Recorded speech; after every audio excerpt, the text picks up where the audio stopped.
তবে মন্ত্রী সাহেব, প্রশংসা একটু কম করেন। উপজেলা হাসপাতালের আমি আর 2-1 মিনিট নেই মাননীয় প্রধানমন্ত্রী,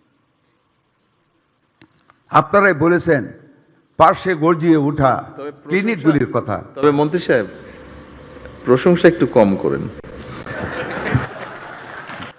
খুব প্রশংসা করি নাই, যতটুকু আপনি করতেছেন সামান্য বলেছি মাননীয় প্রধানমন্ত্রী।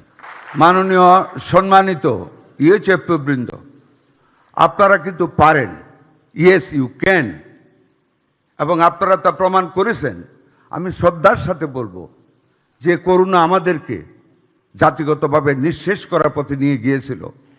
আলহামদুলিল্লাহ আমাদের ডাক্তার, আমাদের নার্সদের অদম্য সাহসের ফলে, আপনাদের মেধা, আপনাদের নির্ভীকভাবে কাজ করা, পৃথিবীর যে কোনো উন্নত দেশের চেয়ে আমাদের মর্টালিটি হার কম ছিল সেই করোনায়। আপনারা জয় করেছেন করোনাকে।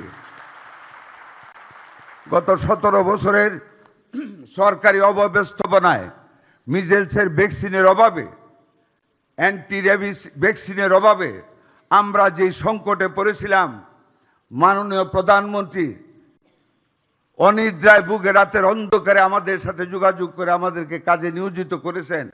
আপনাদের সহযোগিতায় আমরা সেই মিজেলসকে আমরা মোকাবেলা করতে সক্ষম হয়েছি। সারা বাংলাদেশ ব্যাপী আমরা মিজেলসের টিকা সংগ্রহ করে আপনাদের সহযোগিতায় আমরা 5 তারিখ থেকে 18টি জেলার 30টি উপজেলায় কাজ শুরু করেছি।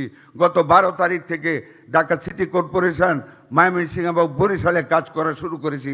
আপনারাই জানেন, আপনাদের তত্ত্বাবধানে আগামী 20 তারিখ থেকে সারা বাংলাদেশব্যাপী আমরা মিজেলসের টিকার কার্যক্রম শুরু করব, যার উদ্বোধন বগুড়ায় করবেন আমাদের গণপ্রজাতন্ত্রী বাংলাদেশ সরকারের মাননীয় প্রধানমন্ত্রী জনাব তারেক রহমান।